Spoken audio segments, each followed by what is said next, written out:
Eu confesso que por mim eu nem ministrava. Que atmosfera incrível. Sabe, enquanto eu estava ali, Deus mostrou muitas coisas daquilo que Deus vai fazer aqui. Vocês não têm noção do que está por vir nessa juventude, nessa igreja. Quem me conhece sabe que há muitos, eu acho que dos 4 anos que está tendo congresso, só ano passado eu não vim. E eu vi coisas tremendas e preciosas sendo geradas nessa igreja, nessa juventude, em alguns jovens. Eu tenho recebido um direcionamento de Deus esses últimos meses, nos lugares onde eu tenho ministrado. Eu tive uma visão no início do ano, eu disse: Deus, o que o Senhor quer que eu libere sobre a juventude da minha igreja local, sobre a juventude que está debaixo da minha coordenação. Hoje, Tarsa e eu coordenamos hoje mais de 2.000 jovens no estado, pelo Jump. Se a minha vida já era acelerada, ela triplicou. E no início do ano eu parei, eu disse: Senhor, o que o Senhor quer que eu libere sobre a juventude esse ano? E eu tive uma visão, e eu via uma mão que segurava um jarro coberto de azeite, e uma outra mão que segurava um outro jarro vazio, um vaso. E essa mão derramava o vaso dentro daquele jarro.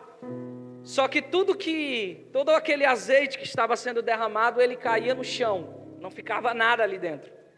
E eu disse: Senhor, o que o Senhor quer me dizer com isso?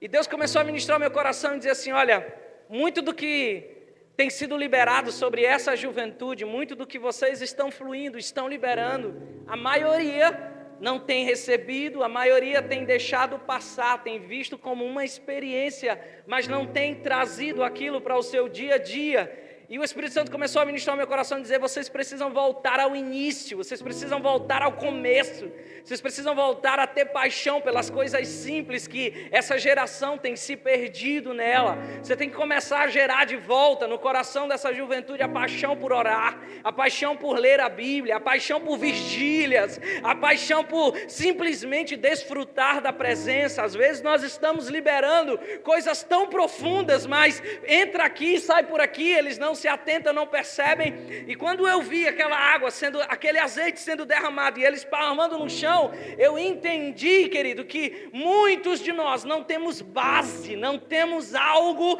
que possa suportar aquilo que Deus está para liberar sobre essa geração. Então eu sei que você vai receber muito de Deus nesses 3 dias. Eu preparei algo para essa noite, mas Deus mudou meu repertório todinho, como sempre. E eu tive uma visão incrível aqui, quando eu estava sentado, que a pastora começou a ministrar. Vai ser pastor em nome de Jesus. Que ela começou a ministrar, que ela começou a liberar uma palavra. E sabe, se você olhar para esse texto, você vê que o profeta estava olhando e viu apenas ossos secos. O que estava à frente dele era algo improvável diante da palavra que Deus estava dizendo. Está vendo um exército ali? Ele olhava assim, talvez dizia: não, eu estou vendo só osso. Tudo que eu estou vendo é um cemitério aqui. Sabe o que ele estava vendo? Algo improvável. Querido, Deus ama trabalhar com algo que é improvável. Deus ama levantar alguém que é improvável, que ninguém espera, de onde ninguém imagina. Deus ama levantar pessoas de onde nós nunca imaginávamos que poderia ser levantado como uma voz profética, como alguém que vai começar a trazer algo dos céus que mais ninguém conhecia. E eu vi ali, enquanto eu estava sentado, Deus levantando jovens improváveis neste lugar. Sabe, olhe para quem está do seu lado. Talvez esse irmão que está aí do teu lado será o próximo que vai tocar as nações e gerações com a palavra de Deus. Olhe para quem está do seu lado, diga: não duvida de mim não. Diga para ele: tu não sabe o potencial que eu tenho. E em cima disso, Deus tem me levado a estudar algumas pessoas específicas na Bíblia. Nesses últimos dias, eu tenho ministrado bastante sobre alguns, e tem um específico que eu quero falar sobre ele essa noite, que eu quero dar abertura a esse congresso. Diante de tudo que você vai receber, eu preciso que você entenda essa palavra hoje. Porque se você entender aquilo que Deus quer te falar hoje, o teu coração vai estar pronto para tudo que Deus tem para liberar nos próximos dias. Para tudo que Deus vai usar. O Ederson vai usar a pastora Sheila, vai usar o pastor Joelso, todos os ministros que estarão aqui ministrando. Eu também vou ministrar amanhã de manhã. Mas eu preciso que você entenda essa palavra que eu quero liberar sobre a sua vida essa noite. Eu vou pedir a tua atenção, porque hoje nós vamos até 2 horas da manhã aqui, amém? Diga para o irmão que está do seu lado, hoje tem vigília. Quantos vão ficar comigo aqui até amanhecer o dia? Diga amém. Pastor Joelson disse, rapaz, há 2 anos atrás, quando tu veio, tu sentou no altar ali, eu olhei e falei, meu Deus, vai acabar a tarde. Terminamos quase meia-noite. Hoje eu vim para dormir, irmãos, então. E a mulher não veio, que quem normalmente fica dizendo, amor, olha a hora. Então, meu irmão, hoje você só sai daqui lá para as 3 horas da manhã, amém? Abra sua Bíblia em João, no Evangelho de João, capítulo 1. Esse tem sido o cara que eu tenho estudado nesses últimos dias. Em cima da visão que Deus me deu. Em cima daquilo que Deus tem trazido ao meu coração nesse tempo. Esse é o cara que eu mais tenho estudado nesses últimos dias. Eu não ia ministrar sobre ele, mas obedeçamos a voz de Deus. Evangelho de João, capítulo 1, do versículo 35 em diante. Coloca aí.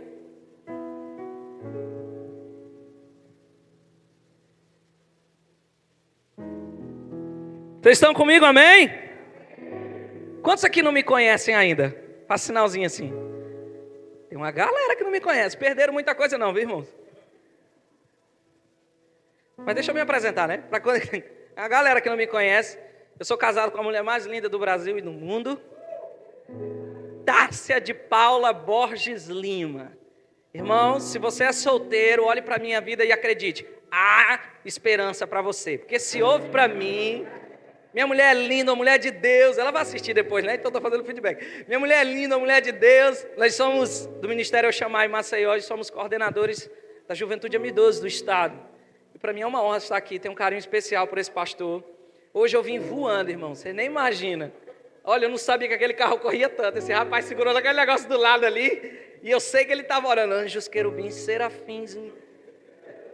Mas estamos aqui para a honra e glória do Senhor, amém?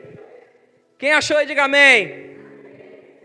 Diz assim, João capítulo 1, versículo 35 em diante, diz, no dia seguinte, João estava ali novamente com 2 dos seus discípulos.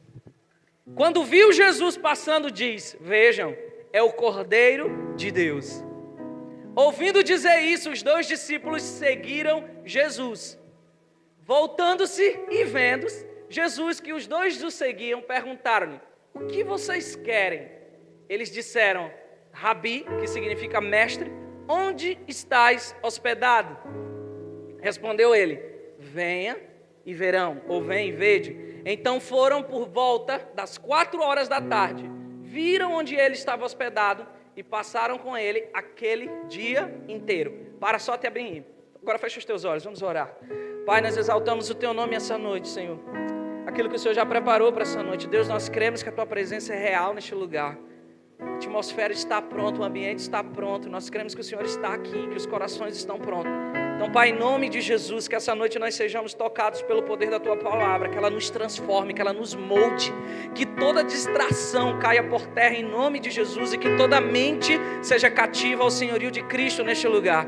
Pai, se necessário que o Wi-Fi dos irmãos caia, só para que eles prestem atenção na tua palavra e que nós possamos essa noite sair daqui moldados por ti, pela tua palavra, em nome de Jesus. Se você crê e concorda, diga amém. Estou no congresso de jovens, pode ser mais forte, amém? Amém. Só as mulheres, amém? Amém. Só os homens, amém? Amém. A gente sempre ganha, é legal, incrível. O texto começa dizendo, eu quero que você preste atenção nisso aqui e entenda comigo essa história desde o início. A Bíblia diz que João estava com seus 2 discípulos e Jesus passou. Quando Jesus passou, João diz, eis aí o Cordeiro de Deus. E aqueles 2 discípulos que estavam com João passaram a seguir Jesus, começaram a seguir ele. A Bíblia diz que Jesus, o texto que nós lemos, olhou para trás e viu e perguntou para eles, o que vocês querem? Para aí, você já imaginou se Jesus chegasse para você agora, o Criador dos céus e da terra, que tem o poder, que governa tudo, olhasse para você e dissesse, o que você quer? Você imaginou o que você ia pedir se você tivesse a oportunidade? Alguns iam pedir a esposa dos sonhos, alguns iam pedir um carro, alguns iam pedir uma casa, alguns iam... Meu irmão, eu já tinha uma listazinha prontinha do que eu ia pedir. Você já imaginou Jesus chegar para você agora e disser para você essa frase: o que vocês querem? Em umas traduções diz: como eu posso te servir? O que você espera de mim? Qual seria a tua resposta se tu tivesse a oportunidade de estar frente a frente com Jesus, com o Criador dos céus e da terra, aquele que tem o poder para fazer todas as coisas, que uma palavra dele traz à existência aquilo que não era como se já fosse? Aí imaginou ele olhar para você e dizer assim: o que você quer? E o que me choca, irmãos, não é o fato da pergunta dele, de o que vocês querem, mas a resposta dos discípulos. Porque a pessoa tendo a oportunidade, o cara tendo a oportunidade de pedir o que ele quisesse, ele olha para Jesus e diz: aonde você habita? Em outras palavras, aonde você fica, aonde você mora, aonde você está. Eu quero que você entenda comigo esse raciocínio, querido, que duas pessoas que tinham a oportunidade de pedir o que quisessem, de pedir o que pudessem pedir diante de Cristo, eles olham para Jesus e dizem: ei, eu não quero nada do que o Senhor pode me oferecer, eu quero passar um dia contigo, eu quero passar um dia na tua presença. Sabe, isso é um choque com o nosso evangelho de hoje, porque nós estamos acostumados a um evangelho que as pessoas entram por ali se perguntando: o que Deus vai fazer por mim? Se o pastor chegar e pregar, ele pergunta: pastor, o que esse teu Deus tem por mim? O que ele vai fazer por mim? O que ele tem a me oferecer? O evangelho que é pregado no Brasil, meu irmão, é um evangelho: ei, venha para Jesus e você vai prosperar, venha para Jesus e você vai ter um carro, venha para Jesus e Ele vai te abençoar, amém. Tudo isso acompanha, é benefício de seguir a Cristo. Você vai ser próspero, você vai ser um homem e uma mulher abençoada, vai. Mas o que você precisa entender, que esses discípulos entenderam, é: mais importante do que tudo que Ele pode me oferecer, eu quero apenas desfrutar de alguns minutos na presença dEle. Mais importante do que tudo que eu posso receber de favor das suas mãos, o que eu quero é estar na tua presença, o que eu quero é passar o dia contigo. Você consegue imaginar o que é isso? Não é porque o Douglas vai pregar, não é porque o Ederson vai pregar, não é porque o Presença e Glória vai ministrar, não é porque o pastor Joelson está lá, não é porque o Ministério de Louvor está lá, mas porque a presença de Yeshua estará lá. Eu quero estar lá. Quando você começar a querer mais Ele do que o favor de suas mãos, tua vida nunca mais será a mesma. Imagina comigo, os caras olharam e disseram: eu só quero passar o dia contigo. Eu só quero passar um dia com você. Você já imaginou o que é passar um dia na presença de Yeshua? Os irmãos, eu tenho uma vida muito acelerada. Quem me conhece sabe. Porque eu tenho o meu trabalho normal e trabalho no secular durante a semana inteira. E final de semana, meu Deus, eu tenho 3 anos que literalmente eu praticamente não consigo parar. Eu falei para minha esposa hoje, eu falei para o Thales também: hoje eu não vou gritar, porque eu vou pregar hoje à noite, amanhã à tarde, amanhã à noite, domingo de manhã e domingo à noite. Eu não vou gritar. E eu estou gritando. Eu vou voltar sem voz, mas eu amo isso aqui, irmãos.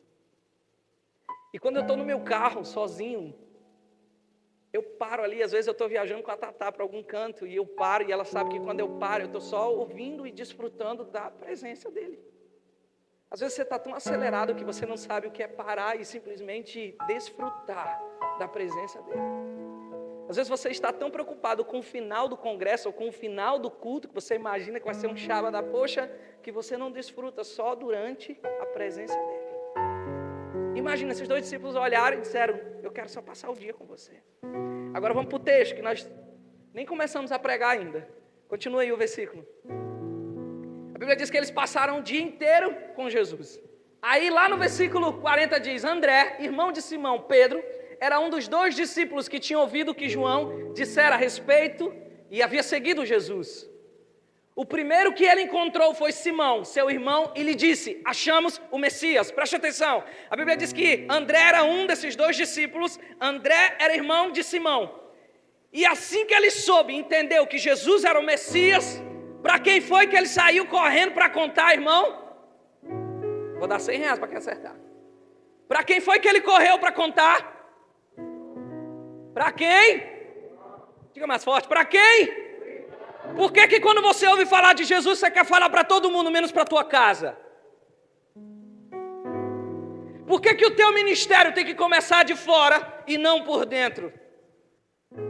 A Bíblia diz que André, desesperado, disse: eu tenho que contar para alguém. Correu para Simão, seu irmão, e disse: ei, encontramos o Messias. Teu primeiro ministério começa na tua casa, meu irmão. Se a tua família não acredita na tua conversão, naquilo que você viu, naquilo que você está vivendo, é porque tem algo errado com o teu chamado e com a tua conversão. Entenda algo, não adianta ganhar o mundo inteiro e a tua família ir para o inferno. Eu vejo muito profeta, muita gente hoje profetizando as nações, profetizando a outros estados, enquanto a sua casa, enquanto o seu estado, ainda tem gente que está indo para o inferno. Eu sempre tive um descontentamento de não aceitar. Se alguém na minha casa não conhecesse Jesus, eu dizia: eu só vou me aquietar quando essa pessoa se converter. Você tem pessoas na sua casa que não conhecem Jesus ainda, não tem? Levanta aí a mão quem tem. Esse é teu primeiro ministério, meu irmão. A primeira pessoa que precisa ouvir falar do Jesus que você conheceu é Ele. Agora vamos para o texto. Vamos à frente. Continua aí. E ele levou Jesus até Simão. Jesus olhou a ele e disse: você é Simão, filho de João, serás chamado Cefa, que traduzido é pedra. Preste atenção, é no mínimo esquisito isso aqui, irmão. Você já imaginou alguém chegar para você, o Everson está aqui, chegar para ele e falar: Tiago? No mínimo ele vai achar estranho. Imagina Jesus chegando para Pedro, que ainda era Simão, olha para ele e diz: tu és Simão, filho de João, tu serás chamado Pedro, ou Petra, que significa rocha. Tem algo incrível aqui, queridos. Simão no original significa aquele que ouve, ou aquele que dá ouvidos. Jesus olha para Pedro e diz: você é aquele que ouve, mas um dia você será Pedro, ou Petra, que significa rocha firme, inabalável. Uau, isso aqui é incrível. Deixa eu te dizer algo. Quando você encontra Jesus genuinamente, quando você tem um encontro genuíno com Ele, que você olha nos olhos dele, Ele diz quem você é, a condição que você está, o lugar onde você está. Mas Ele não apenas aponta o lugar onde você está, Ele aponta também aonde você irá chegar, o teu destino. Se você tiver um encontro genuíno com Cristo esse final de semana, e eu sei que você vai ter, Ele vai te olhar nos olhos e vai dizer: eu sei quem você é, mas eu também sei quem um dia você irá se tornar. Eu conheço a tua história, eu escrevi sobre você, eu sei aonde você está, mas eu quero te dizer agora: existe um lugar maior aonde você irá chegar no tempo certo. Meu Deus, isso é incrível, irmãos. Jesus olha para Simão e diz: tu és aquele que ouve, mas eu preciso que você se torne uma rocha firme e inabalável. Meu querido, não tem problema você ouvir. O problema é você não se atentar para aquilo que você está ouvindo. Quando aquilo que você ouve da parte de Deus te transforma, você nunca mais é o mesmo. Esse foi o primeiro encontro que Pedro teve com Jesus. Primeiro momento, já imaginou? Jesus olha para ele e diz: eu sei quem você é Simão. Eu conheço a tua história, Bruno. Eu sei como você chegou aqui. Eu sei exatamente quem você é. E sabe por que Jesus disse isso para Pedro, irmãos? Porque Pedro, se você for olhar a história, você vai ver que Pedro é aquele típico homem do interior. Pedro era taxado por vários nomes. Colocavam vários nomes nele.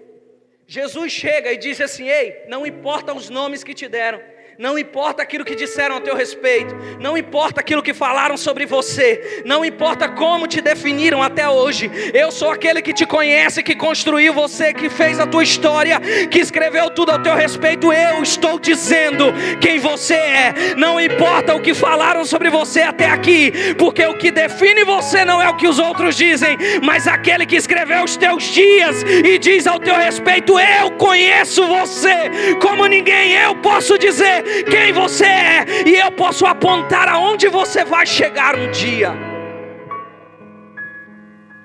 Olhe para quem está do seu lado, diga: ninguém te conhece como Jesus. Diga para ele: ninguém pode te definir tão bem como Jesus. Diga para ele, você pode ser o improvável, mas é o improvável que Deus vai levantar em Piaçabuçu, em Alagoas e no Brasil. Quantos creem nisso? Diga amém. Você pode aplaudir ao Senhor aí, querido, onde você está.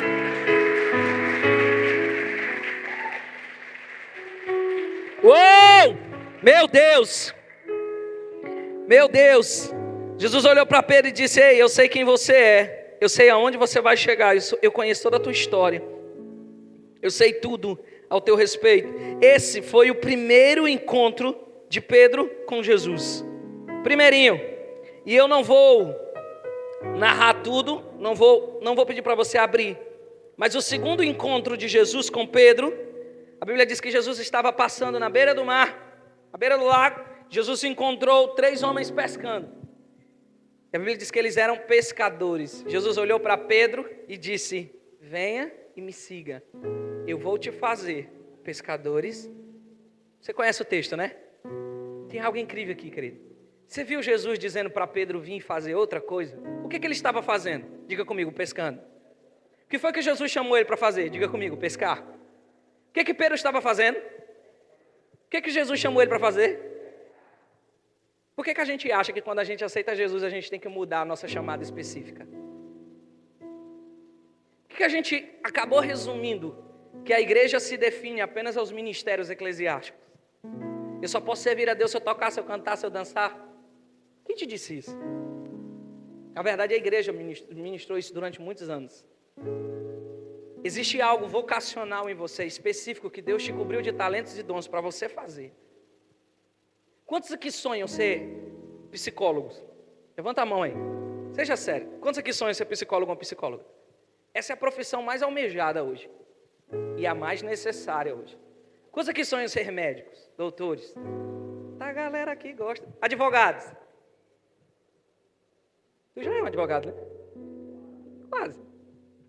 Você pode servir a Deus aonde você está e na profissão que você desejou ser. Jesus chamou Pedro para deixar de caminhar no natural e começar a caminhar no sobrenatural. Diga, olha, você pesca no natural. Eu quero te convidar a pescar agora no sobrenatural. Eu vou usar aquilo que você sabe fazer, que você é bom, para trazer pessoas para o reino, para conhecer mais de mim. Sabe, tem psicólogos que Deus está levantando no Brasil hoje com um discurso inverso do que a geração vem dizendo. Como a pastora estava dizendo aqui, que a geração, o que nós temos ouvido hoje recebe, irmão, porque é só o que eu tenho ouvido também nesses dias.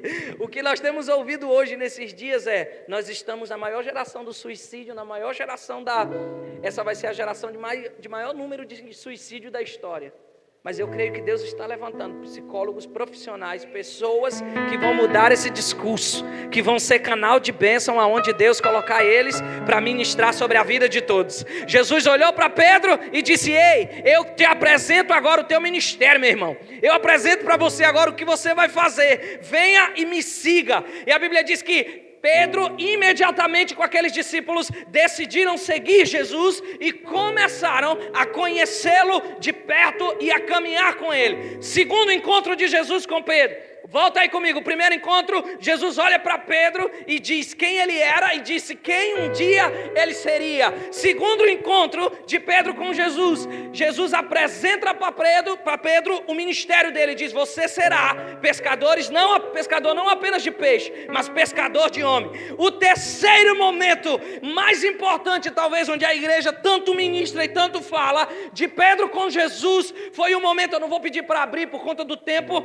foi o momento em que Jesus estava conversando com os discípulos. Eu queria chamar bem aqui, vem aqui comigo. 4 homens, subam aqui, sem pressa, sem se bater. Se não vier, eu vou chamar. Daniel, vem aqui Daniel, vem aqui Everson, vem aqui ele. Gostei do teu cabelo, cara, top demais, vem aqui Daniel. Pode vir mais um, deixa Deus te usar. Deixa Deus te usar. Que eu quero que você entenda aqui o que foi que aconteceu. A Bíblia diz que Jesus estava sentado com seus discípulos. São lindos os discípulos aqui, amém, irmãos? Profetiza, meu povo, diga lindo! E eu acho que a maioria aqui, nem posso dizer que é solteiro, que não são mais. A Bíblia diz que Jesus estava sentado, chegou para os seus discípulos e perguntou para eles assim: quem estão dizendo que eu sou? Quem eles dizem que eu sou? Jesus apontou para quem caminhava com eles, e disse assim: ei, quem eles ali dizem que eu sou? Aí a Bíblia diz que alguns disseram assim: uns dizem que tu és Elias, outros dizem que tu és Jeremias. Começaram a citar. E aí a Bíblia diz que Jesus olhou para eles e perguntou: beleza, mas quem vocês dizem que eu sou? E eu quero que você pare bem aqui rapidinho e preste atenção em algo. Os discípulos citaram para Jesus o que as pessoas diziam. E se você for no texto original, você vai ver que os 3 exemplos que eles citaram foram de 3 profetas. O que é que um profeta faz?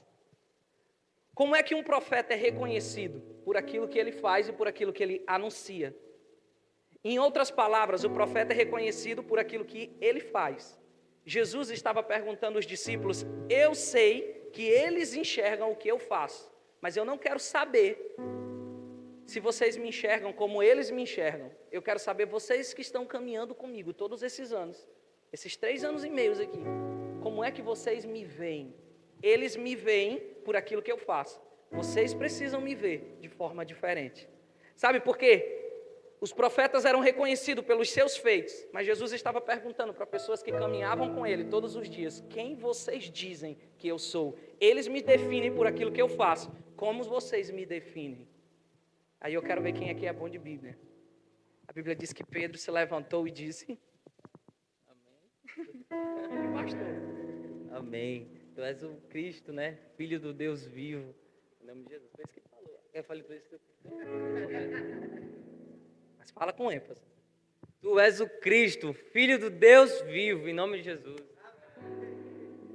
Preste atenção nisso, queridos.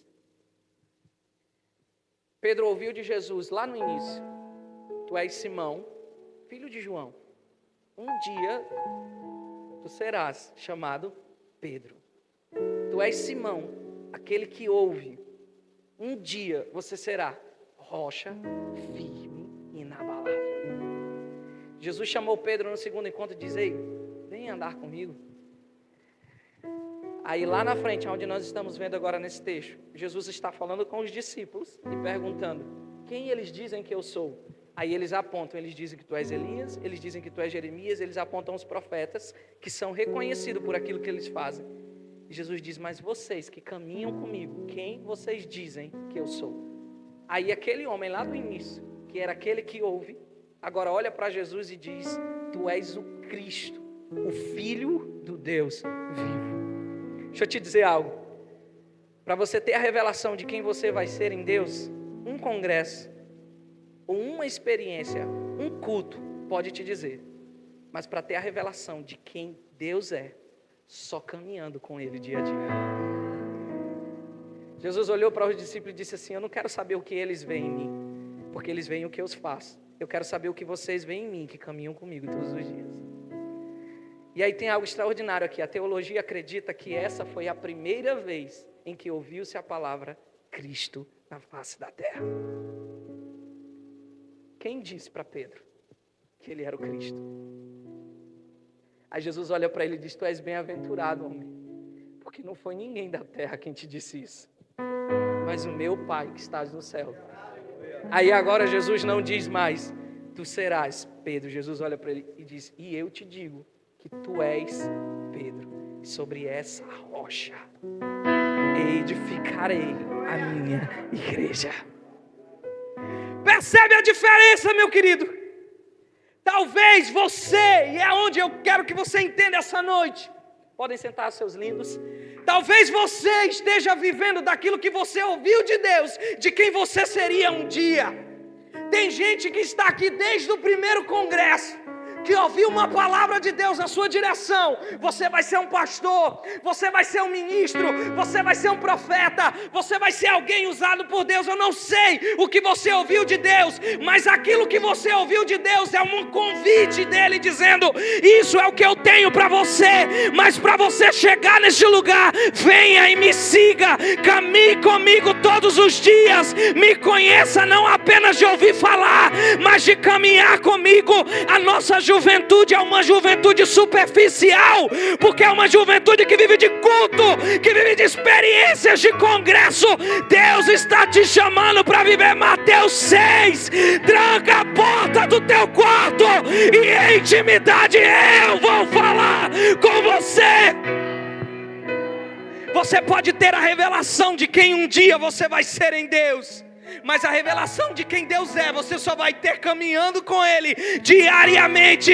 O homem que ouviu de Jesus, um dia tu és Simão, aquele que ouve, um dia tu serás Pedro, rocha firme, inabalável. Foi o mesmo homem que ouviu que ninguém nunca na terra tinha dito, porque os céus declararam para ele: eis a revelação de quem é o meu filho, o Cristo. Meu Deus do céu! Irmãos, eu ouvi isso de Deus há muito tempo atrás. Você sabe o que eu tenho para você? Sabe? No dia que eu me converti, eu ouvi quem eu seria. Eu ouvi muita palavra de Deus na minha direção, mas isso foi há 16 anos atrás.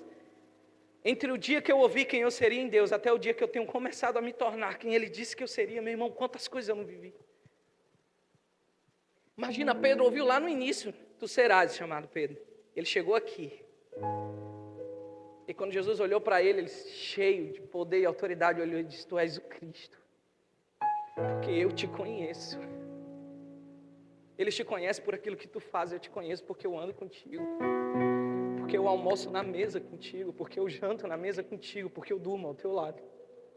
Eu te conheço não do que os outros estão dizendo, eu te conheço porque eu ando com você. Meu irmão, como é que você define Jesus? Se eu te perguntar quem é Cristo para você, você vai procurar a experiência do que alguém pregou e disse, talvez. Você vai procurar o que você ouviu o pastor dizendo um dia no culto. Você vai procurar o que uma música revela. Mas quando as pessoas te perguntam quem é Cristo para você, elas querem que você olhe e diga: aquele que mudou a minha vida. Eu era perdido, Ele me achou. Eu era um nada, Ele me fez filho.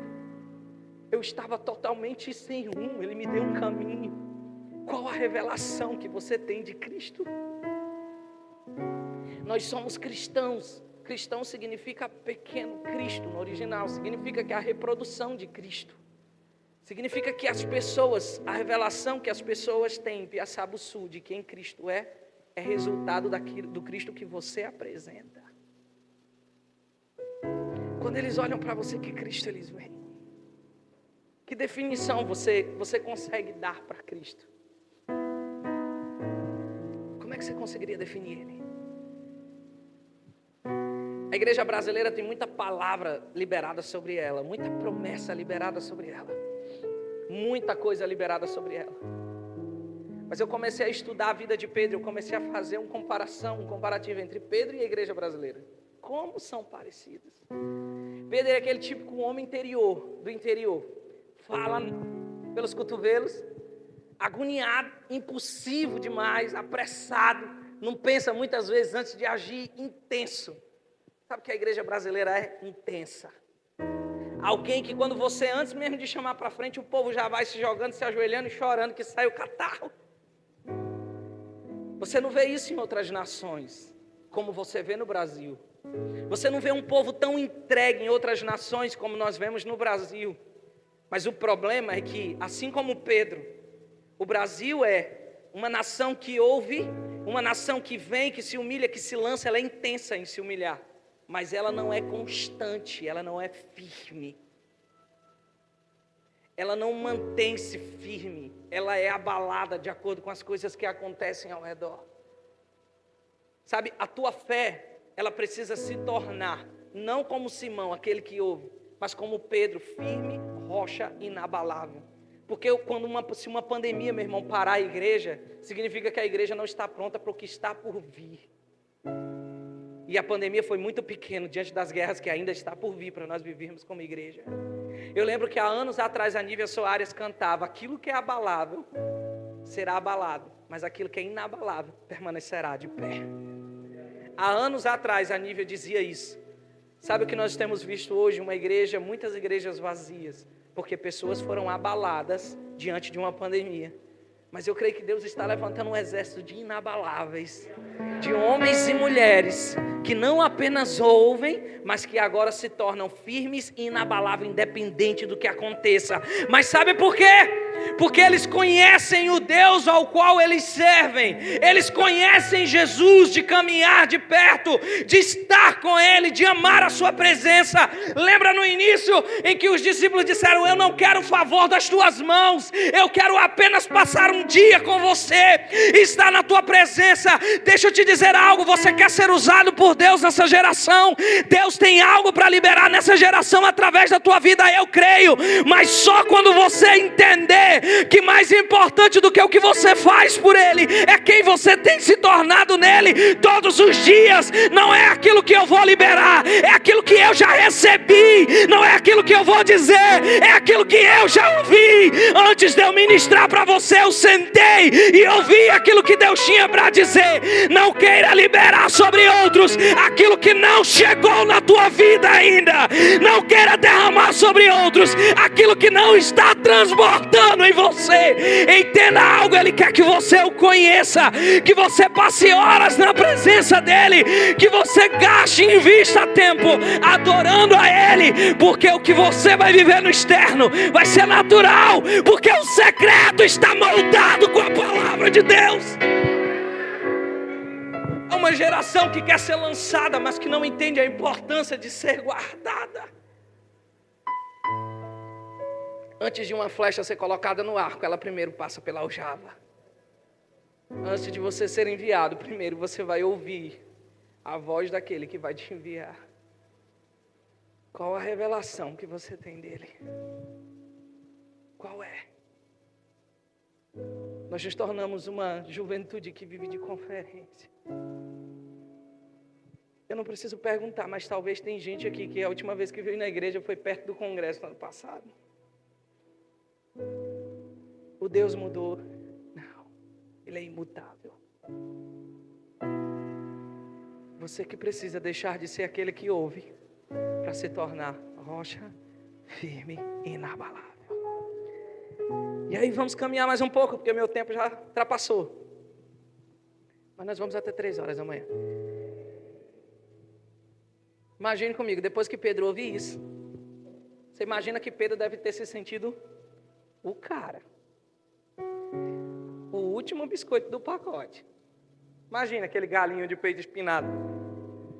Poxa vida, eu ouvi o que ninguém ouviu. Eu sou o cara. E aí o que acontece com Pedro? Após isso, diga comigo, Pedro cai. Diga comigo, Pedro cai. Irmãos, você já parou para olhar que a queda de Pedro foi uma queda tão besta? Se você já imaginou o que é? Você não apenas cair, mas você ser bem avisado sobre a queda e ainda assim cair. É a mesma coisa eu olhar para o Pedro e dizer: Pedro, bem no meio da igreja ali, ó, tem um buraco com a profundidade tal, com tanto de espessura e de largura. Tu vai cair nele. Aí Pedro olha, deu até certo, né? E aí o Pedro olha e diz: eu não vou não. Aí ele vai andando e cai bem dentro do buraco. Jesus olhou para o Pedro da Bíblia aqui e disse para ele assim: olha, você vai me negar 3 vezes, vai ser desse jeito. E ele ainda caiu exatamente no que Jesus havia dito. Exatamente da forma que Jesus havia dito. Sabe o que eu aprendo com a queda de Pedro, meu querido? Sabe o que eu aprendo com esse momento? Que aquele homem que teve a revelação de um Cristo que mais ninguém tinha tido até então, foi o mesmo homem que caiu. Sabe o que ele demonstra? A humanidade dele. Ele mostra que ele é um homem fraco, que ele pode cair, que ele pode vacilar, que ele pode errar. Meu irmão, não existe problema na sua queda. O problema é você viver no erro e permanecer lá embaixo. Sabe, o cair, talvez você vai vacilar, talvez você vai errar, mas entenda em nome de Jesus, se você errar, levante-se imediatamente e prossiga, continue caminhando. O problema da nossa juventude hoje e de muita gente dentro da igreja é que cai e fica se vitimizando no erro, fica ali se martirizando porque errou. Não, meu irmão, levante daí e volte a andar, levante desse lugar e volte a caminhar. Eu lembro que eu ouvi uma frase de um pastor há muitos anos atrás, que ele disse: Douglas, Deus não tem problema com os teus erros. Quem tem problema com os teus erros é o homem. Porque Deus sabe que você cai, a graça te alcança e você se levanta. Mas os homens tendem a não esquecer. Deus esquece aquilo que você fez e permanece e permite que você continue andando. Mas os homens normalmente continuam lembrando. Talvez você já cometeu erro. Quantos aqui já cometeram erros aqui? Se você não levantou a mão, você acabou de cometer um, que você mentiu. Não tem problema você errar. O problema é você permanecer nele. O problema é você permanecer nele. Imagine comigo, quando Pedro comete o erro, Pedro deve ter olhado para si e dizer, cara, eu nunca vou me tornar aquele homem que Jesus disse que eu seria.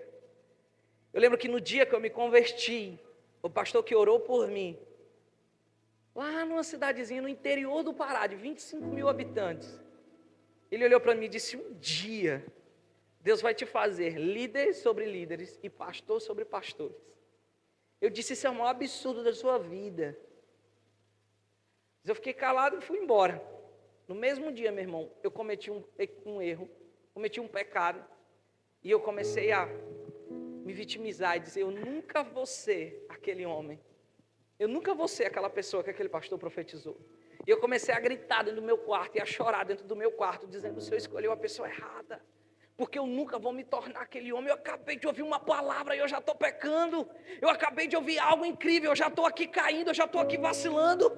Eu comecei a chorar e comecei a gritar, dizendo, Deus, levanta outro, faz na vida de outro. Porque a minha vida não tem esperança, porque a minha vida não tem jeito. Meu irmão, eu tinha caído uma vez, eu já estava entregando tudo.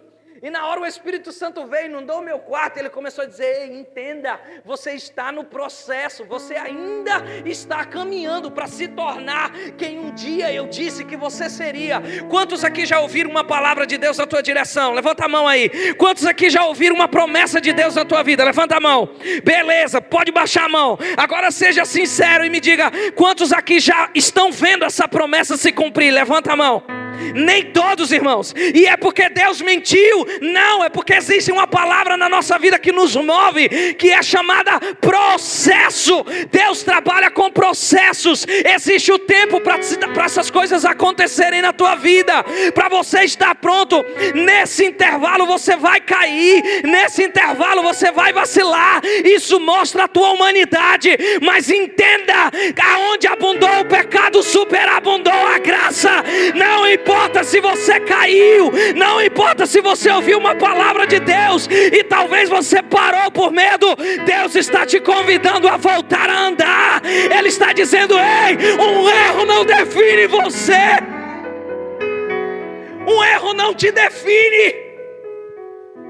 Se um erro definisse, meu irmão, Davi não era um homem segundo o coração de Deus.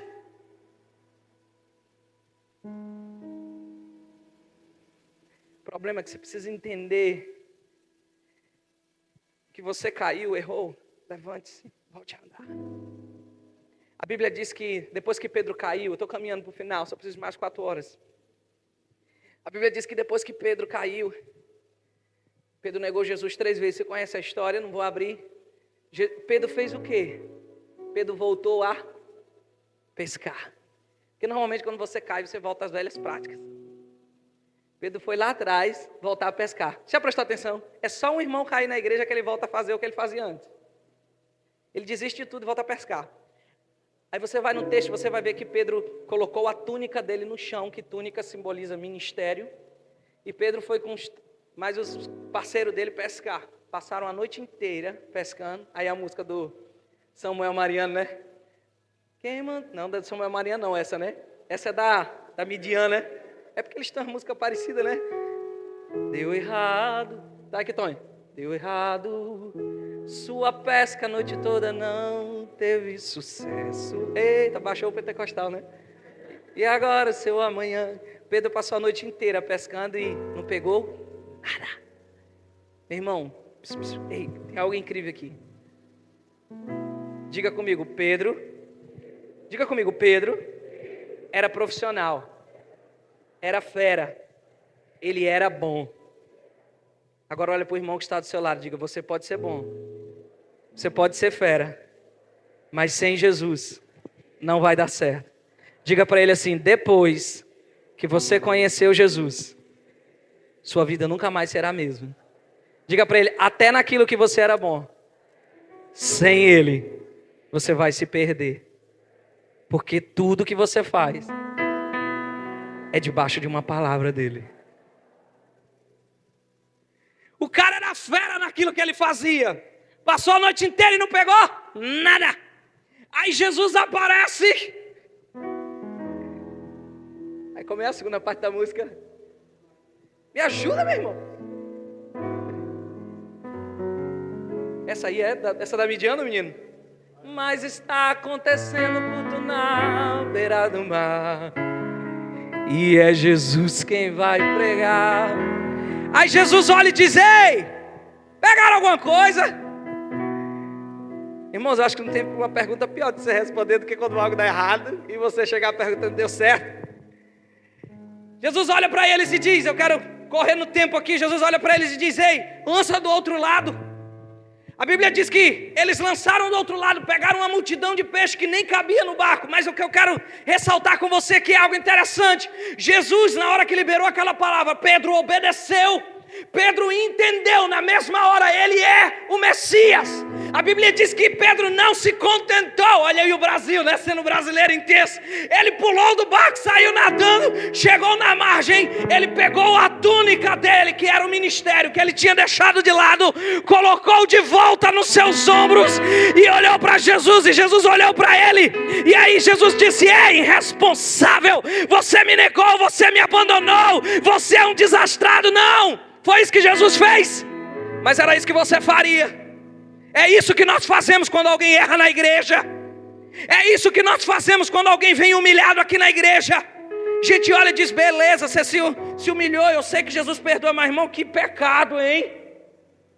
Eu sei que Jesus vai te perdoar, mas que pecado, hein, irmão? Querido, Jesus tinha tudo para jogar na cara de Pedro. Jesus olha para Pedro.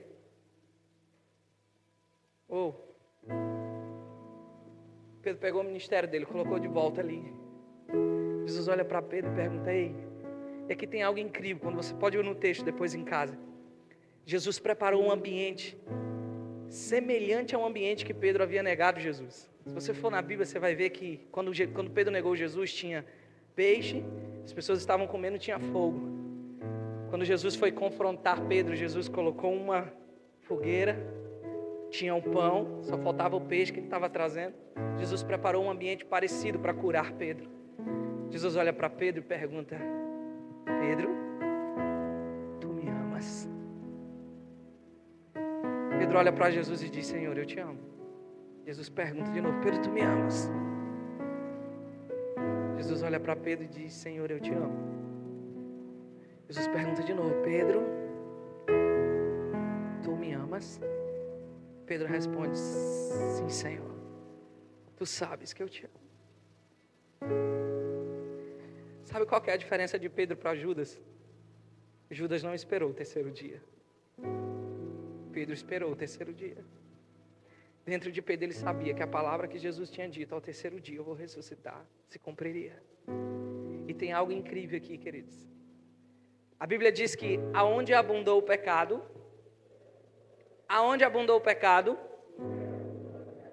Pedro negou Jesus quantas vezes? Diga comigo, 3. Quantas vezes Jesus perguntou se Pedro o amava? 3. Concordam comigo que está empate. Então, se Pedro errou, Jesus 3 vezes. Jesus pergunta para Pedro 3 vezes, está empate. Então, não superabundou ainda. Mas aí tem algo incrível, vou estudar um pouco sobre isso. A palavra, o número 13 na Bíblia fala sobre continuidade. Todas as vezes que você vê o número 3 na Bíblia sendo falado, ele fala sobre continuidade, sobre continuar, sobre não parar. Jesus olhou para Pedro e perguntou 3 vezes para ele, tu me amas? Jesus estava dizendo, eu estou te convidando a continuar andando. Você errou, mas agora eu estou te convidando a não parar mais. Vamos continuar andando. É tanto que Jesus olha para ele e diz, apacenta as minhas igrejas. A minha igreja, as minhas ovelhas. Sabe, Jesus não acusou Pedro. Jesus não apontou o dedo na cara de Pedro. Jesus não chegou julgando Pedro. Jesus só queria saber o quanto Pedro amava e o quanto Pedro estava disposto a se levantar e continuar. Ei, Deus está te dizendo essa noite, eu não estou aqui para te julgar. Eu não estou aqui para apontar o dedo para você nesse congresso, nesses 3 dias. Não, eu estou aqui para dizer para você, eu estou levantando um exército em Piaçabuçu. E eu quero saber se eu posso contar com você. Eu quero saber se você me ama o suficiente para abandonar essa vida pecaminosa, para abandonar os seus erros, para abandonar o vitimismo, levantar de onde você está e voltar a andar. Mas se Jesus perguntou 3 vezes a Pedro, Pedro, tu me amas? Pedro tinha negado 3 vezes. Então ficou empate. Aonde é que superabundou a graça? Você vai mais para frente um pouco, você vai ver que no primeiro discurso, na primeira pregação de Pedro do Evangelho, quantas pessoas, pastor, aceitaram Jesus naquela noite? Quase 3.000 pessoas.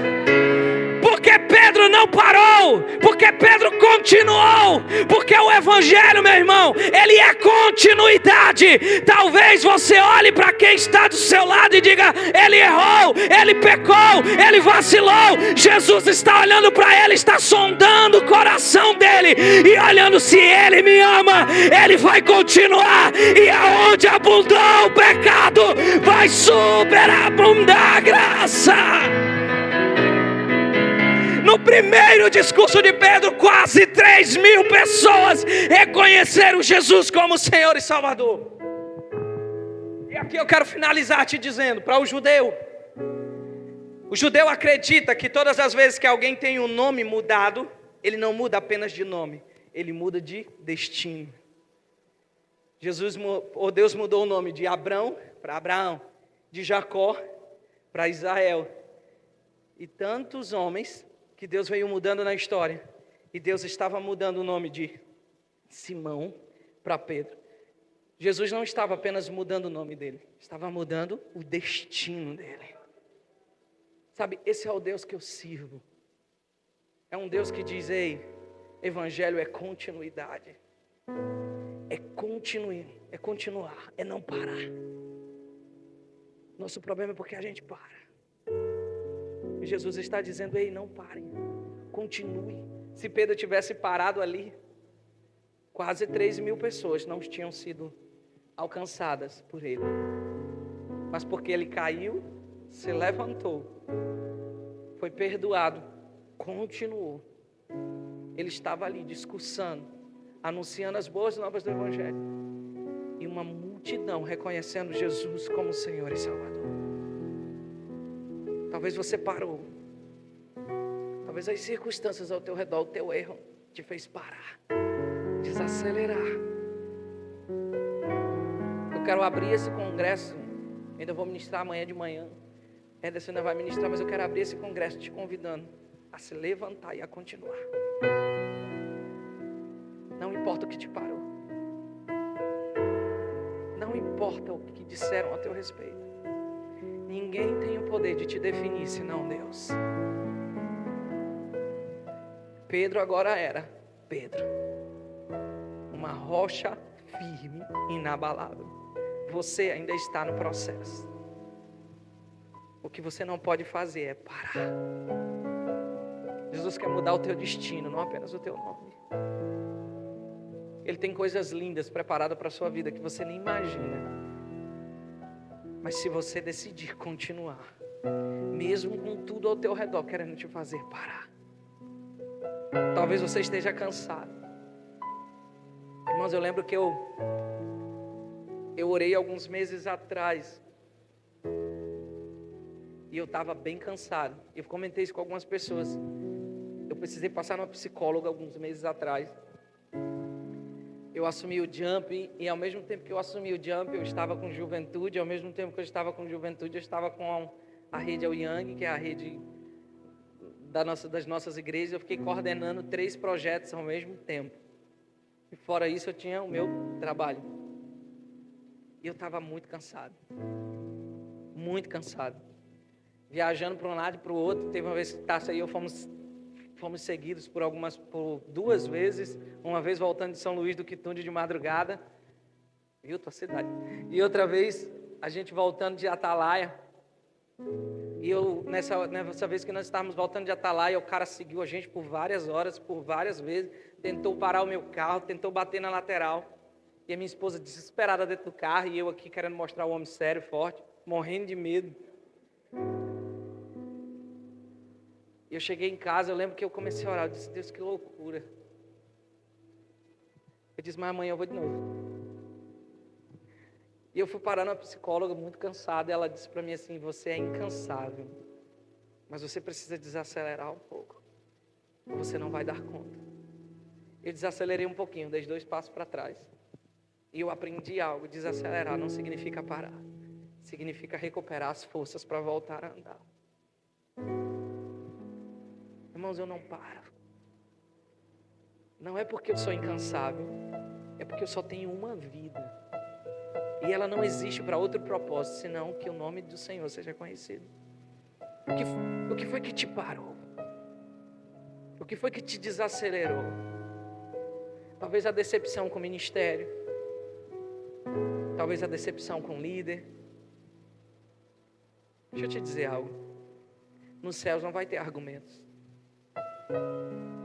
Você não vai poder chegar no céu dizendo, eu parei meu ministério porque eu não gostava da cara do pastor. Eu parei de ministrar porque eu não estava aguentando mais o Thomas, com aquelas notinhas dele dissonante.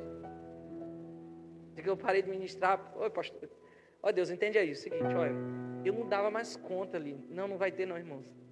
A única coisa que vai ter no céu é um telão de, não é nem de 5D, é de 400D, assim, bem grande, passando os teus pecados. Mas a única coisa que vai ter lá é um juízo. E não vai ser perguntado o que você fez, vai ser perguntado o que você não fez, que deveria ser feito. E você não vai ter o direito de dizer o porquê que você não fez.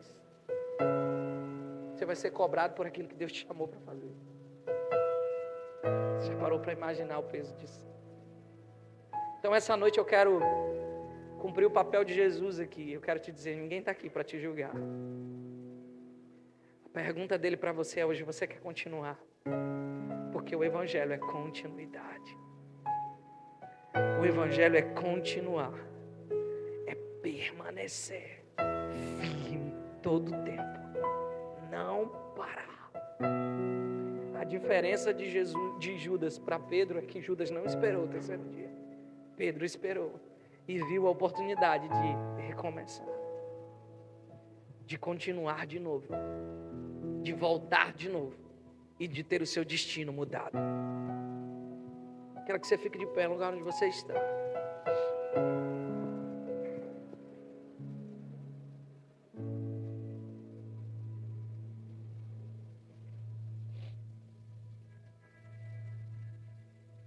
Pode cantar aquela música do coisa. Pode chamar a menina e cantar aquela música do outro.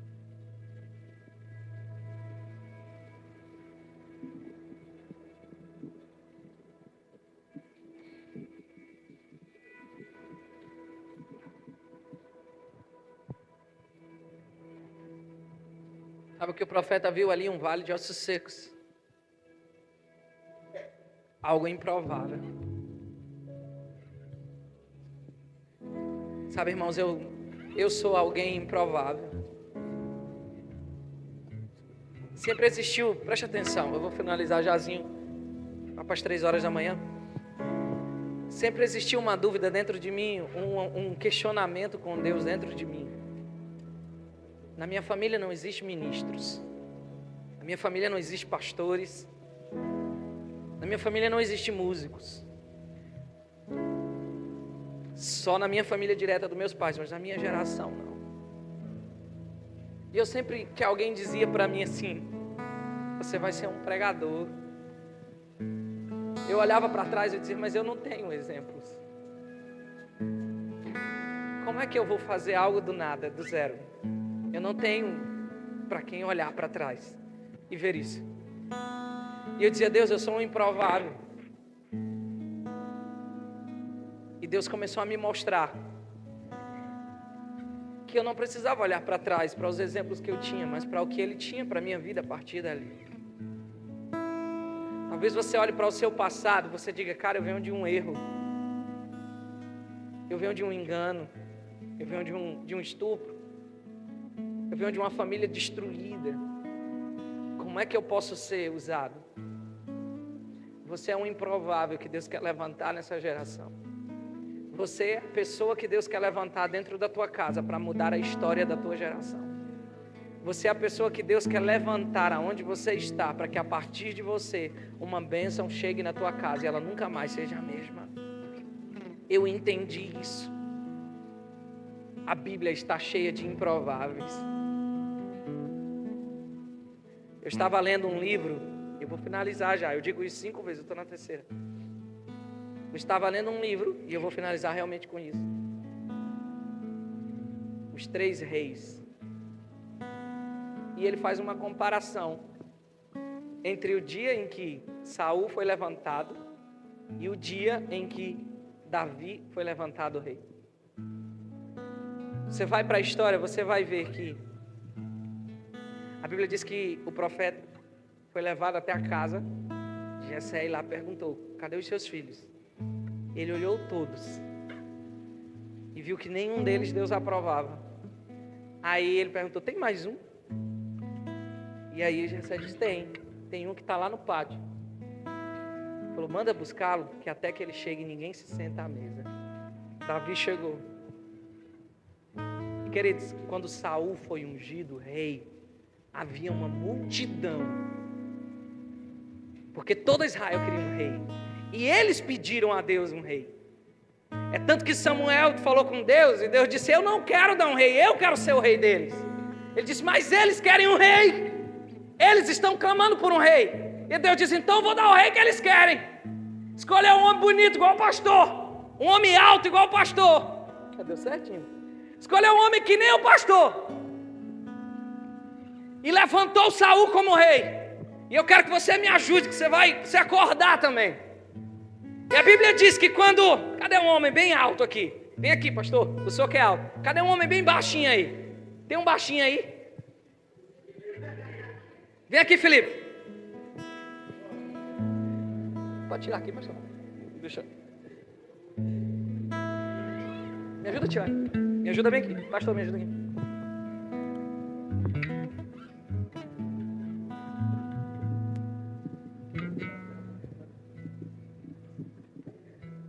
Eita, a diferença de altura é bem grande, né?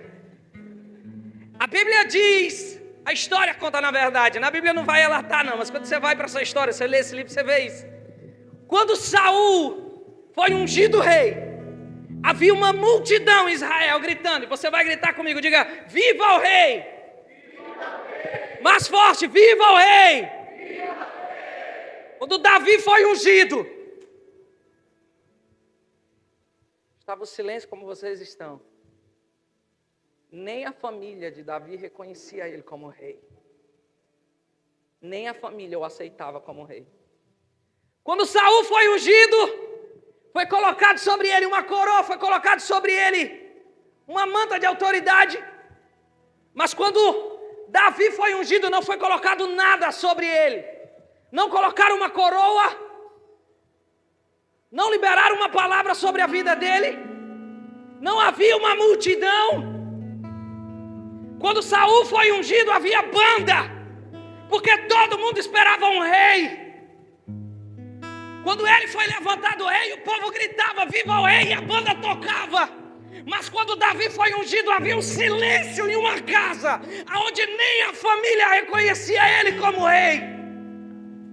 As circunstâncias ao redor diziam o contrário. As circunstâncias ao redor falavam totalmente oposto. Mas não era porque não havia uma multidão gritando, porque não colocaram uma coroa na cabeça dele, ou porque não colocaram uma manta sobre ele, que ele não estava sendo ungido rei. Naquele momento havia um silêncio na terra, mas os céus estavam declarando: há um novo rei em Israel. Meu irmão, talvez as circunstâncias ao teu redor é totalmente controversa aquilo que Deus liberou sobre a tua vida, mas não é porque você não está vendo que Deus não esteja trabalhando, não é porque você não está ouvindo que Deus esteja em silêncio. Jonas estava dentro da barriga de um peixe e não ouvia Deus, mas Deus dizia ao peixe: cospe esse homem na margem. José estava dentro de um calabouço, não ouvia a voz de Deus, mas Deus estava entregando sonhos a Faraó. Então não é porque você não está vendo, não é porque você não está ouvindo, que Deus não está trabalhando. Presta atenção na visão daquilo que vocês estão ministrando esses dias. Ossos estavam em todos os lugares. Aquilo parecia improvável. Mas uma palavra liberada começou a fazer ossos virem de todos os lugares. Eu não sei se vai dar tempo para ministrar sobre isso amanhã, mas se eu não ministrar, eu sei que o Ederson vai ministrar, que ele tem uma palavra muito forte sobre isso. Imagine comigo, queridos. Eram ossos em todos os cantos. E aqueles ossos começaram a criar nervos, começaram a criar carne. E agora você imagina que o pé de um foi para outro, o braço de um foi para outro. Você imagina que na hora Deus pegou os ossos que estavam abaixo do corpo, que estava de cada um certinho ali, e colocou, não, começou a se misturar tudo, mas formou-se um exército. Fala sobre unidade. Deus trabalha, irmãos, de uma forma que nós não imaginamos, além daquilo que nós imaginamos. O nosso papel é levantar e continuar. Eu sei que quando eu cheguei hoje aqui, Deus me mostrou muitos jovens que haviam desistido, muitos jovens que haviam parado. Mas ao mesmo tempo que eu vi isso, eu me ajoelhei e eu comecei a orar. Eu disse, Deus, eu acredito nessa juventude de uma forma que eu não entendo porquê, mas eu amo essa juventude, eu acredito nessa juventude desde o primeiro dia que eu vim aqui. E o Espírito Santo começou a me dizer, eu estou gerando e levantando uma geração de improváveis aqui. Eu vou levantar gente aqui que vai ser conhecido no estado de Alagoas inteiro. Eu vou levantar pessoas aqui, que aquilo que eles vão liberar nesse lugar será alimento para gerações. Eu vou levantar vozes proféticas nesse lugar. Amanhã de manhã eu vou pregar sobre isso. A Bíblia diz que João Batista ouviu a voz de Deus e o comando de Deus no deserto. E ele continuou pregando no deserto. Sabe qual que é o nosso problema? A gente ouve uma coisa de Deus, a gente quer correr para o templo e gritar. Não, vai chegar um tempo em que as pessoas de outra cidade vão vir para cá para ouvir aquilo que Deus tem liberado sobre a vida de vocês. Mas a palavra de Deus na tua direção hoje é: continue. O que te fez parar? Fecha os teus olhos onde você está. O que foi que te fez parar? Jesus preparou um ambiente perfeito para Pedro e disse, ei, vem aqui. Eu vou te confrontar no teu erro essa noite. Eu vou confrontar você no seu erro. Mas eu tenho algo a dizer para você, ei. Eu não vim aqui apontar o teu erro, eu vim te confrontar. E eu vou te confrontar em amor. Porque eu quero que você continue. Porque eu quero que você entenda que o Evangelho é continuidade.